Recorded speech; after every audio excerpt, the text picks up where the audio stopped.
പോറ്റിയേ കേറ്റിയേ പാത്രത്തിൽ പണി കിട്ടിയേ. പാടാനറിയില്ല, എന്നാലും ഒന്ന് പാടി നോക്കിയതാണ്. ധർമ്മശാസ്താവായ അയ്യപ്പന്റെ നടയിൽ അധർമ്മം ചെയ്തവരെ പൂട്ടി. ഇനിയും പൂട്ട് വീഴാനുണ്ട്. ആദ്യത്തെ പൂട്ട് വീണത് പോറ്റിക്ക് തന്നെയാണ്, ഉണ്ണികൃഷ്ണൻ പോറ്റിക്ക്. ഇപ്പോൾ കത്രിക പൂട്ടുമായി 1,30,00,000 രൂപയുടെ സ്വത്ത് വകകൾ മരവിപ്പിച്ചിരിക്കുന്നു. സ്ഥാവര ജംഗമ വസ്തുക്കൾ പലയിടത്തു നിന്നുള്ളത്. മറ്റുള്ളവരുടേത് കണ്ടെടുക്കുന്നതിനും അതുപോലെ പൂട്ടുന്നതിനുമുള്ള നീക്കങ്ങൾ ED നടത്തിക്കഴിഞ്ഞു. വന്നത് EDയാണ്, വിട്ടിട്ട് പോവില്ല. പ്രതികളുടെ അനധികൃത സ്വത്ത് വിവരവും കള്ളപ്പണ ഇടപാടുകളും അന്വേഷിക്കുന്നതിന്റെ ഭാഗമായാണ് EDയുടെ വൻ റെയ്ഡ്. കേരളം, തമിഴ്നാട്, കർണാടകം എന്നീ സംസ്ഥാനങ്ങളിലായി 26 സ്ഥലങ്ങളിലാണ് റെയ്ഡ് നടന്നത്. ധാരാളം വിലപ്പെട്ട രേഖകൾ അവർ കണ്ടെടുത്തു. എങ്ങനെ സ്വർണം മാറ്റിയെന്നും അതുപോലെ സ്വർണപ്പാളികളെ ചെമ്പുപാളികൾ ആക്കിയെന്നും അതിനു വേണ്ടുന്ന രേഖകൾ ചമച്ചത് എങ്ങനെയെന്നുമുള്ള രേഖകൾ കണ്ടെടുത്തത് ദേവസ്വം ബോർഡിന്റെ ആസ്ഥാനത്ത് നിന്ന് തന്നെയാണ്. വൻ പൂട്ട്. ഇനിയും പൂട്ടുകൾ വീഴാനുണ്ട്. ദ്വാരപാലക ശില്പങ്ങൾ, വാതിൽപ്പാളികൾ എന്നിവയിൽ നിന്ന് 4147 ഗ്രാം സ്വർണം കടത്തിയെന്നാണ് പ്രോസിക്യൂഷൻ കേസ്. സാധാരണ മലയാളിക്ക് എളുപ്പത്തിൽ മനസ്സിലാകുന്ന ഭാഷയിൽ പറയാം, 518.5 പവൻ. അതിൽ നിന്ന് കണ്ടെടുക്കാനായത് 474.96 ഗ്രാം എന്ന് പറഞ്ഞാൽ 57.5 പവൻ. ഇനി കണ്ടെടുക്കാനുള്ള സ്വർണം 459.13 പവൻ. ഒരു പവന് 1,10,10,000 രൂപ വിലയിട്ടാലും അതിന് ഏകദേശം 5.5 കോടി രൂപയുടെ സ്വർണം ഇനി കണ്ടെത്താനുണ്ട്. ഇത് സ്വർണത്തിന്റെ മതിപ്പ് വിലയാണ്. ഇവിടുന്ന് കടത്തിയ സാധനത്തിന്റെ യഥാർത്ഥ വില ഇതല്ല. ഭക്തിയുടെ അതുപോലെ ആചാരത്തിന്റെ ഒക്കെ സാധനങ്ങൾക്ക് പുരാവസ്തുവിന്റെ പുരാതന മൂല്യമാണുള്ളത്. അത് വാങ്ങുന്നവന്റെ മനസ്സുപോലെയിരിക്കും വില. കോടികൾ, ദശകോടികൾ വരും അതിന്റെ മതിപ്പ് വില. നമ്മൾ നേരത്തെ പറഞ്ഞിരുന്നത് പോലെ തന്നെ വെറുതെ നമുക്കൊന്ന് കണക്കാക്കാം. ഈ കൊണ്ടുപോയ ശില്പപാളികൾ കഷ്ണങ്ങളാക്കി വിശ്വാസികൾക്ക് വിറ്റു എന്ന് കരുതുക. ശബരിമലയിലെ ശില്പപാളികളിലെ സ്വർണം ഭക്തിയോടെ അവർ വീട്ടിൽ പൂജാമുറിയിൽ വെച്ച് പൂജിക്കും. അതിൽ 1 പവനാണ് ഒരാൾ വാങ്ങിയെന്ന് വിചാരിക്കുക. 1 പവന് ഏകദേശം 1.5 ലക്ഷം രൂപ വരും എന്ന് തന്നെ കണക്കാക്കുക. പക്ഷേ അതിൻ്റെ സ്വർണ്ണവില മാത്രമാണിത്. അതിൻ്റെ വില അമൂല്യമാണ്.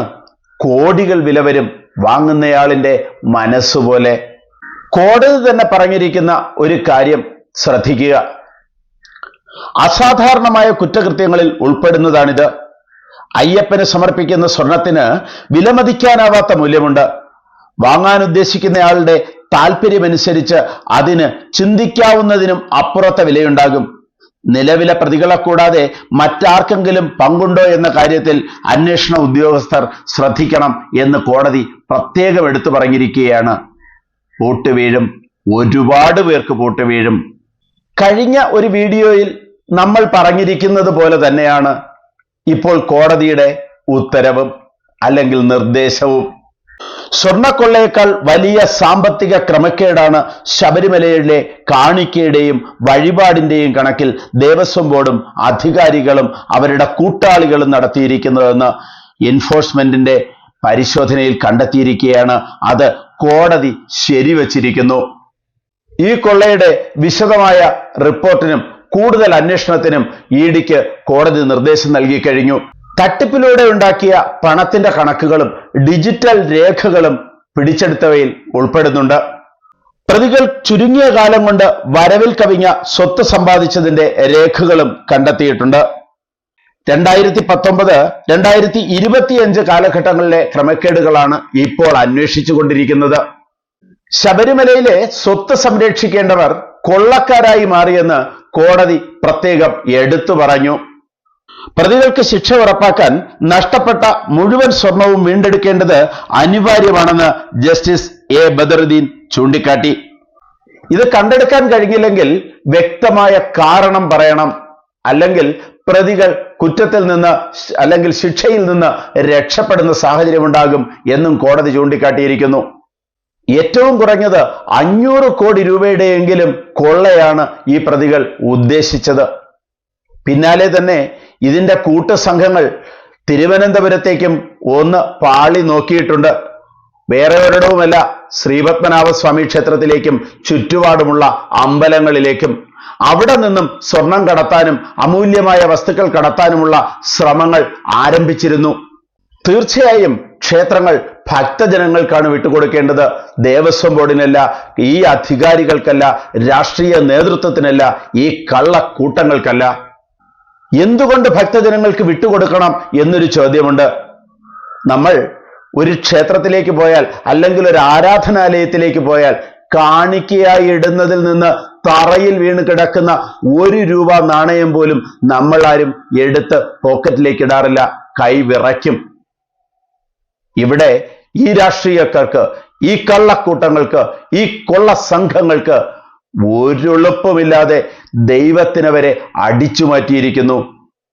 തീർച്ചയായും ദേവസ്വം ബോർഡ് എന്ന് പറയുന്ന പ്രസ്ഥാനത്തിനെതിരെ ഒരു പൂർണ്ണ വിചിന്തനം ആവശ്യമാണ്.